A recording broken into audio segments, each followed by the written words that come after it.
नमस्कार सर। पहले तो मैं मीडिया न्यूज का आने पर हार्दिक अभिनंदन और स्वागत करता हूं। कल से मंत्री आप हो गए? नहीं, पूरा हरियाणा मंत्री बन चुका है।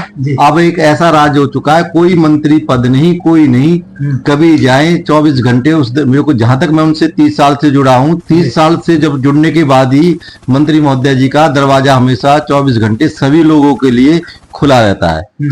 तो मैं सभी स्कूल साथियों का और सभी पूरी तिगांव विधानसभा का इसके लिए तहे दिल से धन्यवाद करता हूं कि उन्होंने भारी मतों से हम पर अपने भाई राजेश नागर जी को जिताया और मंत्री पद तक पहुंचाया। अच्छा, एक चीज देखें कि क्या आपने कोई विश्वाड़ी करवा लिया था कि मंत्री जी जिनको आप लोगों ने चुनाव से पहले भी ये कह दिया था, कि हालांकि वीडियो में साफ तौर पे दिख भी रहा है, हम आप लोगों के साथ में इंटरव्यू भी करे थे, जब आपने कहा था कि इस बार प्रचंड बहुमत से भी जीतेंगे, उसके बाद से मंत्री बन के आएंगे, तो कैसे पता था, कैसे आप लोगों ने ये स्ट्रेटेजी अपनाई?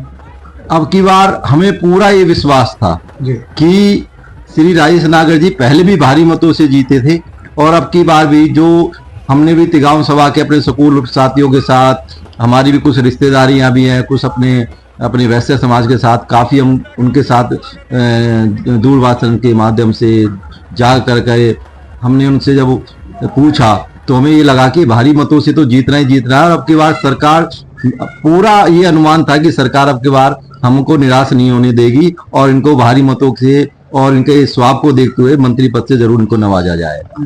तो कहीं ना कहीं एक आभास उसको आप लोगों ने कुछ अलग ही बना दिया। कल की वीडियो बहुत ज्यादा वायरल है और शहर में एक अलग धूम है। राजेश नागर जी वाकई में काबिले तारीफ की, लोगों ने बड़ा हुजूम बना के स्वागत किया, इसमें कोई दो राय नहीं। लेकिन आपने ये कंसेप्ट कैसे निकाला कि पुष्प वर्षा, वो भी आसमान से और वो भी उड़न खटोला से? हम तीनों भाई 2 दिन पहले बैठे थे, हमारी आपस में विचार हुई, तो उन्होंने कहा कि भाई एक स्वागत ऐसे किया जाए जो आसमान ऊपर से फूल बरसाए और नीचे हमारे राजेश नागर जी खड़े हों।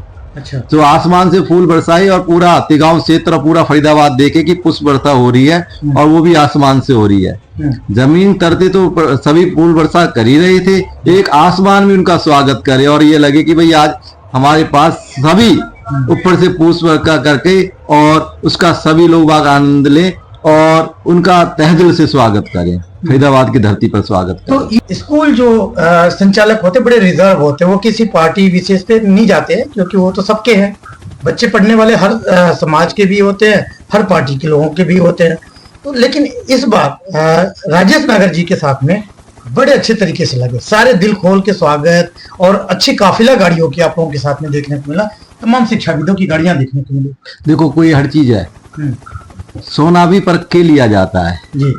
तो हमारे लिए सोना ही था। कई बार स्कूल संचालक भाई जी हमारे साथ चंडीगढ़ गए। जब हम चंडीगढ़ गए तो हमारी कोई प्रॉब्लम होती थी या कुछ प्रॉब्लम सॉल्व करानी होती थी, तो कई बार ये भी हो जाता था कि भाई हमारा भी 2 घंटे बाद नंबर आएगा या 2 घंटे बाद काम होगा। तो सभी स्कूल संचालक भाइयों को, हमारी कोई इफ्सा है या इंडियन प्राइवेट स्कूल के जो भी मेंबर थे, तो हम राजेश नागर जी की कोठी पे जाते थे।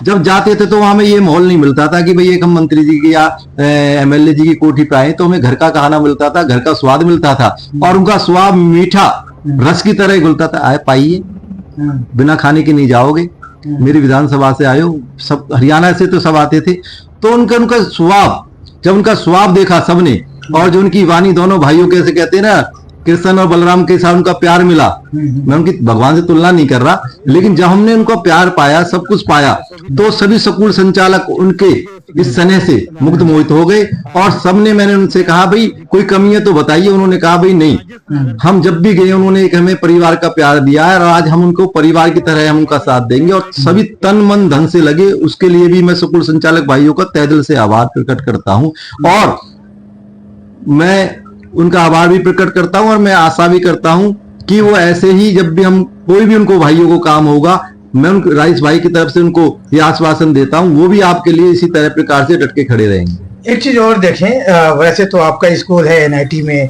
रहते आप है ओल्ड फरीदाबाद विधानसभा में, जो स्वागत हो रहा है या फिर जिनके लिए इतना मेहनत हो रहा है वो रहते हैं तिगांव विधानसभा में। लेकिन यहाँ का फर्ज तो निभाया, आपने अपने ससुराल में भी फर्ज निभाया। बड़ा अच्छा प्रोग्राम अपने ससुराल में भी कंडक्ट किया था विधायक जी के लिए और मंत्री जी के लिए। उसके बाद से आपका समाज है उनको भी जोड़ा, तो कहीं ना कहीं ये चैलेंज नहीं था कि आप एक तरफा लहर क्यों बनवा रहे हैं?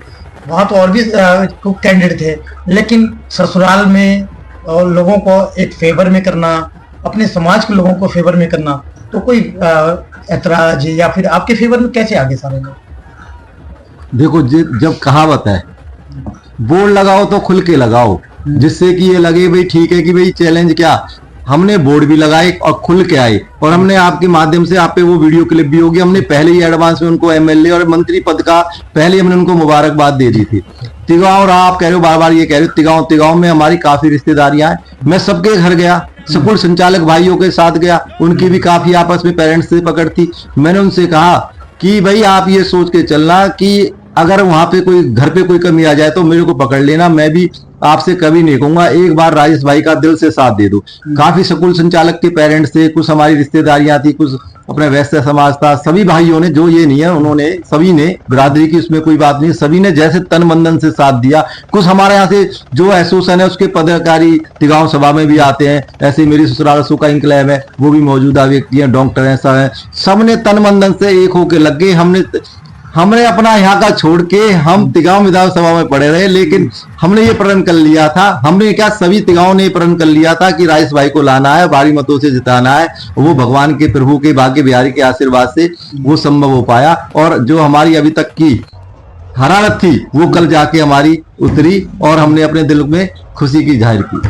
तो अब ये उड़न खटोला चंडीगढ़ अब जाने वाली है, कहीं ना कहीं आप सभी शिक्षाविदों की अब एक उम्मीदें हैं आपसे, मंत्री चाहे राजेश भाई साहब हो या आप हो, अब तो मंत्री बराबर है, घर में है, तो शिक्षाविदों के कुछ अगर काम रुकते हैं तो एक आश्वासन क्या देंगे, क्या बोल रहे हैं अपने समाज या अपने सहयोगियों से, क्या कुछ कहना चाहेंगे?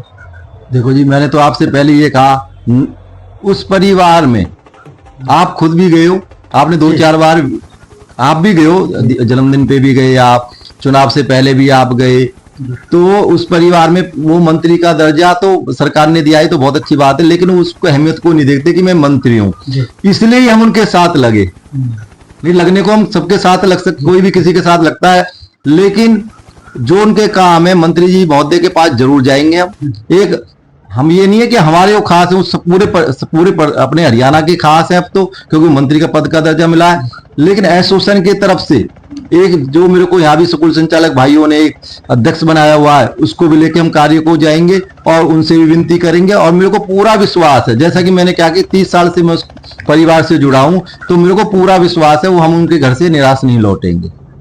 और तत्पर उन्होंने पहले भी, जबकि वो मंत्री पद पर नहीं थे, जब भी स्कूल संचालक, कई बार हम उनके पास गए, उन्होंने शिक्षा मंत्री जी से और जिला शिक्षा अधिकारी से फोन करके भी हमारी समस्याओं का निपटारा किया।